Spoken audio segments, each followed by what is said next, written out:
Montenegro's entrant for this year's Eurovision in Lisbon. We did speak to him via email last week, but now we've got him in person. Thanks for popping by, Vanja. Thank you. How are you doing? How are the preparations going? Nice. I'm real fine. We've done the hardest part of work, and now it's going to be really fun. Okay. Oh, you're off on the promo tours very soon. Yeah. Right? Next week we are starting in London, then Tel Aviv, I don't know, Amsterdam, and Belgrade. Oh, there's going to be something in Belgrade too, is there? Oh, okay, fantastic. Oh, we'll look it up. You can let us know. Yeah. Which of the cities are you looking forward to the most to visiting on this trip? Have you been to them all before? Or? No, I haven't been. I've been only in the States, you know, on English-speaking areas. Okay. But I'm really looking forward to see London. It'll be your first time, right? Yeah. Okay, fantastic. And of course in Tel Aviv.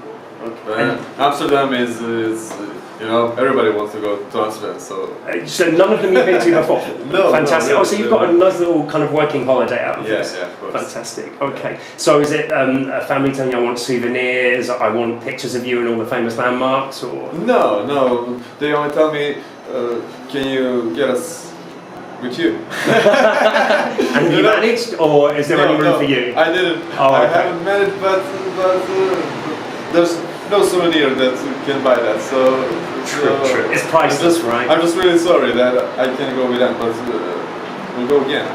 Yeah, together next time. After you've maybe won the contest, right? Yeah, I was thinking like that. You can treat them. Okay. And so obviously Inye, Hoarfrost. Yeah. And we were talking about this last week. And I think ever since you won Montevideo, we've had snow and ice and cold weather. Everything. Can we blame you for that? Do you think that this prolonged winter that we've been having, do you think it's because of your wind? I don't know. It's not because of me, definitely. Maybe it's because of the song. Because I like to see this whole thing as I didn't win, really. The song won. Because the people who were the only one who were choosing the winner of Montevideo. You know, I really want to see that like that. The song won. And when you wrote the song, did you expect it to do so well? Did you have a vision of you winning, or it was just came from your heart and you were lucky enough that people liked it?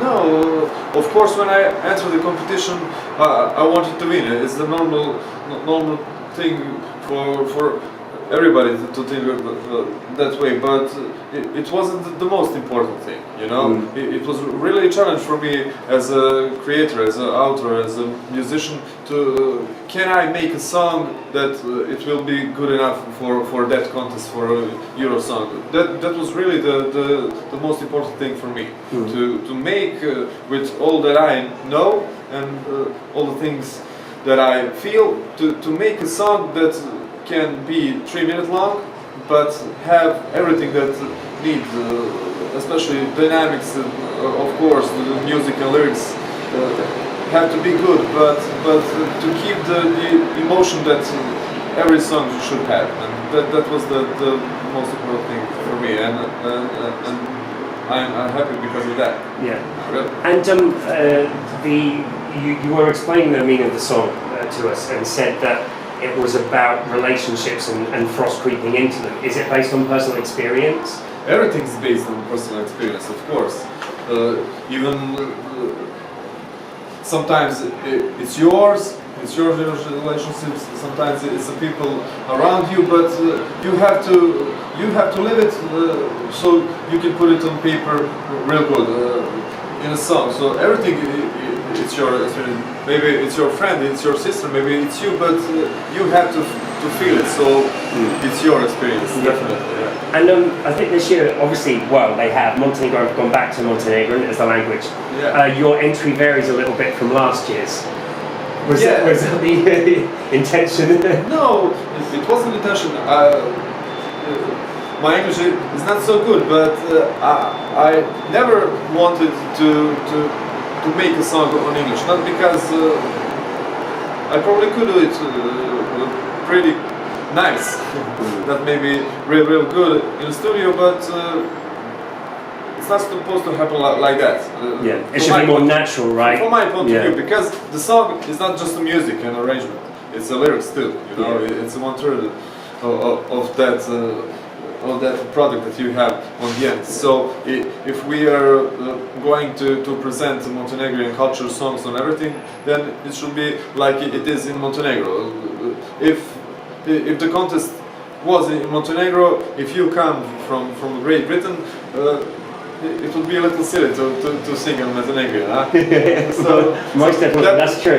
Yeah. So that was my logic. If you want to hear something from Montenegro, you can translate fado music or Greek music or something like that. I was going to say you'd be very hard pressed to find anybody in Britain who could speak Montenegro, so that would be the biggest challenge of all of it. And having said all of that, is there going to be an English version of the song? We really tried. I didn't say no. I knew that it wouldn't be an English version on Eurovision, but I thought maybe we could record an English or French version, something like that. But I just didn't manage to find that little emotion that I had in my lyrics. You know, the two languages are quite difficult to get the same meaning across as well. Because it's very poetic and it's really in small stuff.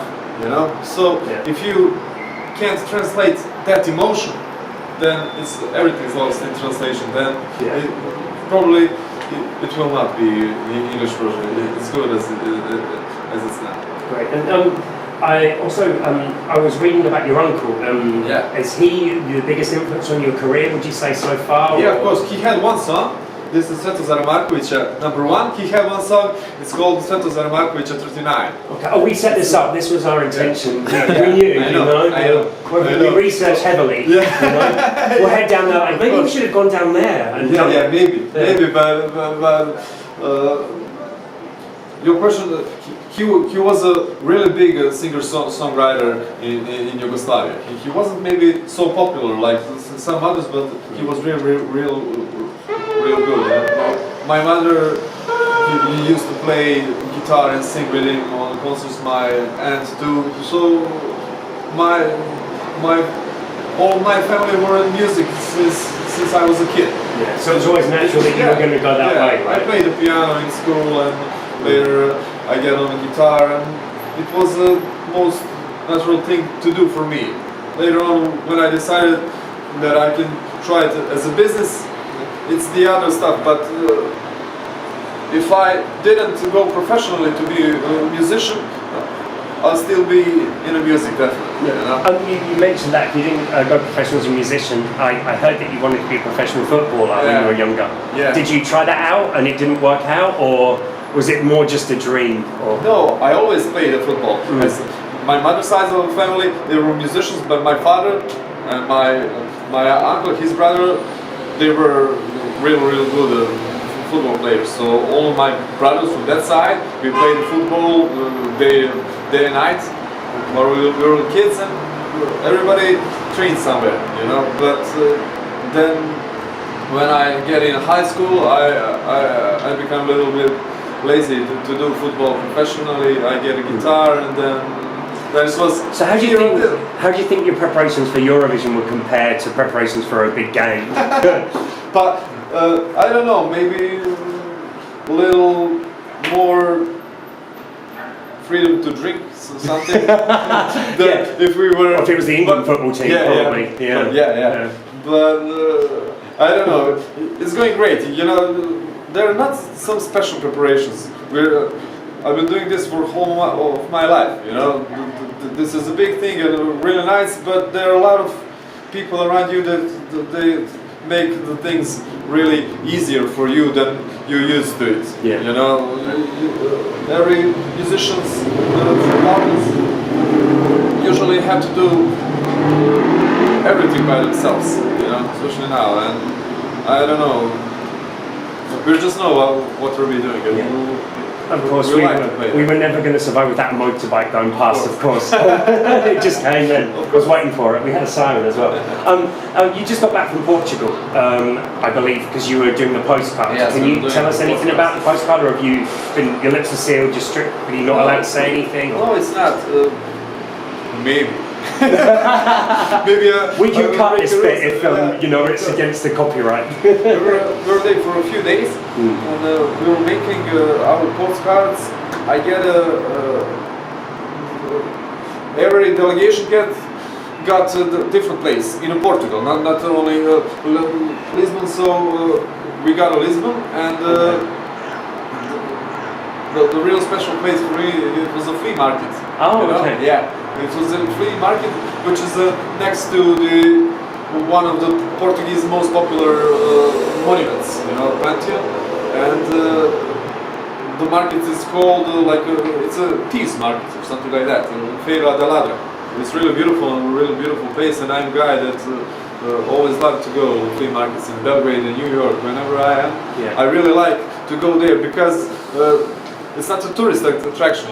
If you want to know, to get to know what it's like to live in that city, you go to the flea market. You talk with the people and you see what's up.